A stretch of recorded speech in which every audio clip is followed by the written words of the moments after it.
With your indulgence po mga kabalitaan-kabalitaktakan, nasa kabilang linya na po natin ang dating Dean ng FEU Institute of Law sa katauhan po ni Attorney Mel Santamaria. Attorney Santamaria, good morning po. Johnny Bañez, Drew Nasino, live na po tayo sa DWIZ at Aliw Channel 22, 23. Ano ba yan? Nabubulol ako, Channel 23. Attorney Santamaria, good morning. Good morning po, Good Dean. morning. Magandang umaga sa inyo, John at Opo. Drew, at sa ating mga tagapakinig. Magandang umaga po sa inyo lahat. Salamat po, Dean, sa inyo pong pagpapaunlak sa amin dito. Sa sobrang pagkaidolo ko sa inyo, nabubulal ako.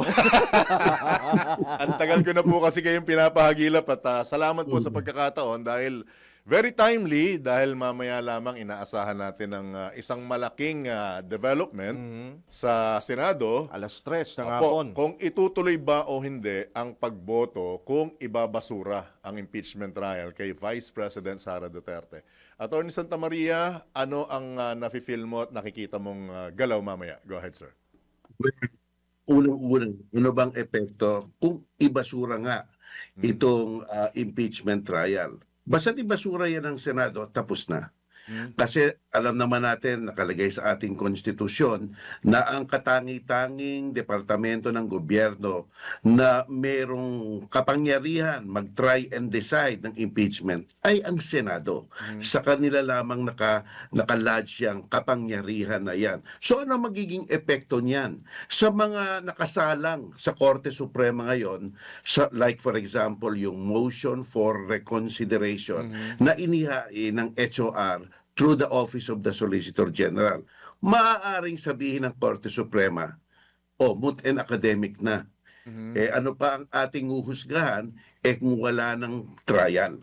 So, maaaring ganon. Minsan naman, kahit na moot and academic, sasabihin ng Korte Suprema, kahit na moot and academic, aming didinggin pa rin ito para for future guidance ng kung may mangyayaring kamuka. So, okay. So, Drew, dyan, punta tayo dyan sa pag-uusapan mamaya. Ang pag-uusapan lang naman, matutuloy ba o hindi.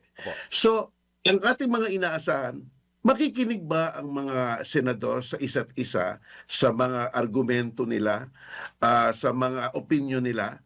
Alam naman natin, basta ang isang body politika, alyansa yan eh. So, ibig sabihin na maaring magdadaldal sila doon, pero baka wala namang makinig sa isa't isa kasi ang mananaig rin dyan, yung mga magkakampi. May numero. Diba? So, Numero po. yung numero. Pero anong pinapahiwatig niyan sa atin? Ano ang pinapahiwatig niyan sa lipunan, sa ating lahat, no? Na ilan sa ating mga senador, with all due respect, ay walang alam sa merito ng kaso. Bakit? Sapagkat kung makikita mo yung motion for reconsideration na inihain ng Office of the Solicitor General, karamihan doon factual. Diba? Kasi ang iniisip natin, basta naghain ka sa korte, legal, diba? Pero karamihan doon factual na tinutukoy nila kung anong mga facts ang hindi na-appreciate ng Korte Suprema, mali. Kasi halimbawa, isa-isahin natin, Drew and John, yung motion for reconsideration. Sabi ng desisyon mismo na nung na-transmit daw yung articles of impeachment, there was, quote-unquote, no plenary session. At ang source ng decision, magugulat ka. News item ng isang malaking broadcasting company. 'Di ba? So bakit nagkaganon ang inihain ng OSG at HOR yung records ng Congress. So ano ba nanaig doon? Yung news item o yung records ng Congress? O yung isasabi ng OSG? Wala namang no-brainer Official record versus news item. Official record. Diba? Factual lang talaga At sinabi pa, sinabi pa ng motion for reconsideration, saan pa natin nakikita na dapat may priority ang unang magkain ng complaint? wala naman sa konstitusyon, hindi naman nakalagay lang dyan. Ang nakalagay lang sa konstitusyon, merong dalawang pamamaraan ng paghahain ng impeachment. Yung isa, number 1, filing plus referral to the Committee of Justice, initiation is equal to initiation. Yung pangalawa, 1/3 vote of members of Congress, initiation. So, yun lang naman nakalagay sa konstitusyon. Sinabi nila, nasaan yung priority? Di ba kung ang poder ay ibinigay mo sa isang departamento para gampanan ng isang tungkulin, sila ang merong karapatan gumawa ng sarili nilang alituntunin. So, nagdagdag ng alituntunin. Tapos yung itong pinakamahalaga, sino nauna? Yung pag-tree complaint, yung pag-initiation ng tree complaint, o yung 1/3 na boto ng members of Congress. Sabi nila, tignan nyo ang record. Ang nauna, yung 1/3. Kaya, in-archive yung 3. So very factual. So sa mga facts na ito, baka dapat talagang baguhin ang desisyon. Ngayon, bakit ko nasabi diyan? Kasi kung makikita mo, Drew at John, yung tindi nung motion for reconsideration, kung ikaw matitigil ka, magpo-pause ka Ay, ganun mo talaga, 'di ba? So kung ikaw ay tunay na yung tunay na tinitignan mo ang issue ng accountability, ang issue ng proseso, ang issue ng ang paggalang sa kapwa mo equal body. Dapat talaga mag-pause ka. Sige, itigil muna natin 'to kasi may mga mahalagang usapin na inihain. Kaya lang siyempre, iyan ang sinasabi natin, Drew at John, no? Ang masama, alyansa, 'di ba? Nadidesisyonan Kampi-kampihan. Majority. Kampi-kampihan lang ito. Kampi-kampihan lang ito. Magaganda ang marinig natin diyan, pero at the end of the day, Decision hindi nila titignan yung substance hindi nila titignan ang merito. With all due respect, ang masamang nangyayari, alyansa. O yun. Attorney, baka lang makalimutan ko, yung binabanggit mong tapos na ang boxing pag nag-decision na hindi ituloy ng Senado today is for this year lang. Ang susundan na natin, February 2026, tama po ba? Totoo yan. Ang susundan na natin yung February. Okay. Sabi ng Korte Suprema, hindi na kayo makapag-file ngayon, pero wag lang kayo mag-file bago February 6, 2026. After that, Di na. mag-file na kayo sapagkat Apo. sabi rin ng Korte Suprema, hindi ibig sabihin ng desisyon nila sinasawalang visa na nila o ina-acquit na nila si Vice President Sara Duterte. Nandoon pa rin ang charge na yan, kaya lang dapat mag-file kayo ng panibagong angal. Apo. Yan. Opo, yung kung halimbawa na iba ang hihip ng hangin, Assuming Santa po, Maria, attorney, biglang magsabi silang ituloy natin Yan. ang paglilitis, what will happen? ano pong Tutuloy magiging yan. bearing nun? Opo. The same principle yan. The same principle yan na sila lang ang may kapangyarihan magtuloy o magtapos ng isang impeachment proceeding. No? Impeachment proceeding. Kaya lang, Drew at John, maganda yung punto mong yan. Baka magkaroon ng constitutional crisis. Yung mga ganyan yung mga ganyan ang usapin Sapagkat sabi ng Korte Suprema, ang ginagawa nyo ngayon walang bisa. Diba?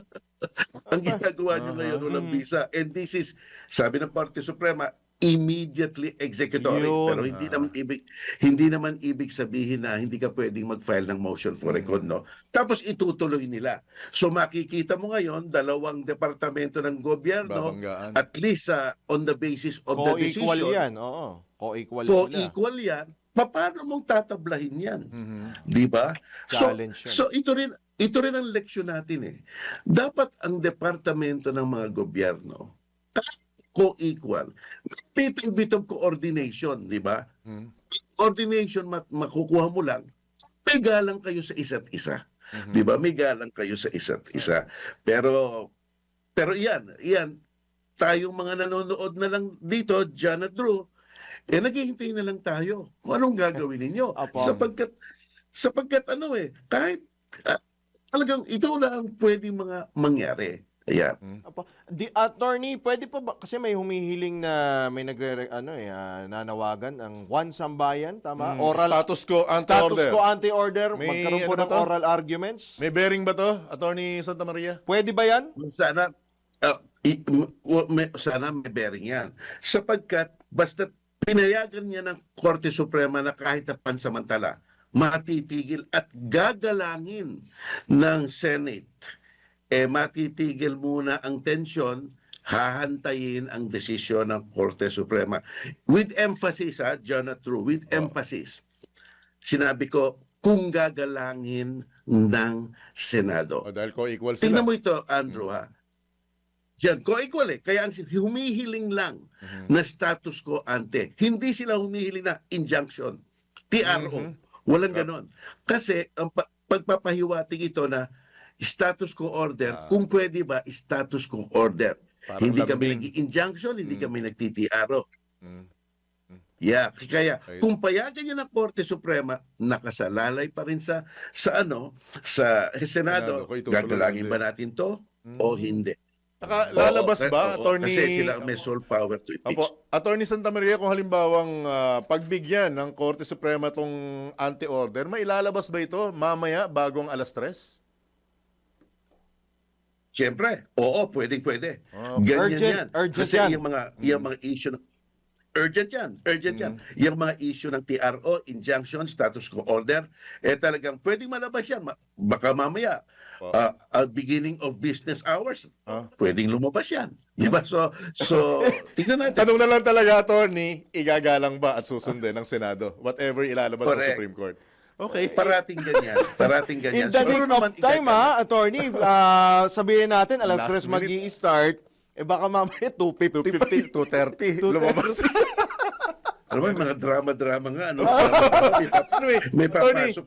opo, pasensya na, bago tuluyang pumuti ng todo yung buhok mo, tsaka itong balbas at bigote ko, ang tanong, binabanggit kasi, balikan natin yung naging unconstitutional decision ng Supreme Court. Ang binabanggit, bukod dun sa mga dating naging impeachment case, mukhang sinasabing bulletproof vest ito para sa mismong mga maestrado ng Supreme Court dahil parang nag-iba eh. Impeachable din kasi sila, impeachable Attorney. din kasi sila. Tama po ba? At mukhang parang quote-unquote, dinampot or kinuha ng katasasang hukuman yung exclusivity sa Congress. Tama po ba sa Attorney Santa Maria? May punto ka doon sapagkat dito, alam mo, nagdagdag talaga ng ilang mga alituntunin ang Korte Suprema sa mga patakaran ng impeachment. Gayon na ang sabi ng ating konstitusyon, dapat ang magbabalangkas ng mga alituntunin na yan ay ang Kongreso. So may dinagdag sila. Pero yung sinasabi mo na pinotektahan ba ng Korte Suprema ang sarili na? With all due respect, the Korte Suprema, may nakasingit doon sa desisyon na ginawa ng Korte Suprema. Ano yung nakasingit? Ang sinabi ng Korte Suprema, ang Presidente, ang Vice President, ang miyembro ng Korte Suprema at ang miyembro ng mga Constitutional Commission pwedeng ma-impeach sapagkat iyan ay nakalahad sa ating saligang batas. At dinescribe nila kung ano ang quality ng impeachable offense. Pero ito ang dinagdag nila.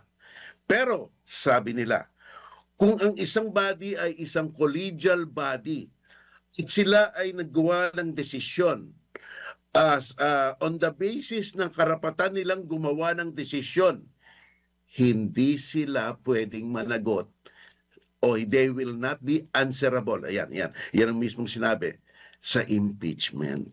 So ibig sabihin, magtataka ka, teka, di ba collegial body, Supreme Court rin? Di ba? Opo, oo. So sinabi nila, I will reiterate. Ang sabi nila, kung ikaw ay isang collegial body, kasama ka sa isang katipunan na naghusga ka nga, hindi ka mananagot sa mga impeachment case kung ang iyong ginawa bilang collegial body ay prerogatiba mong mag-decide. Kita mo 'yon? So sinabi, teka, bakit nasingit 'yan? Di ba?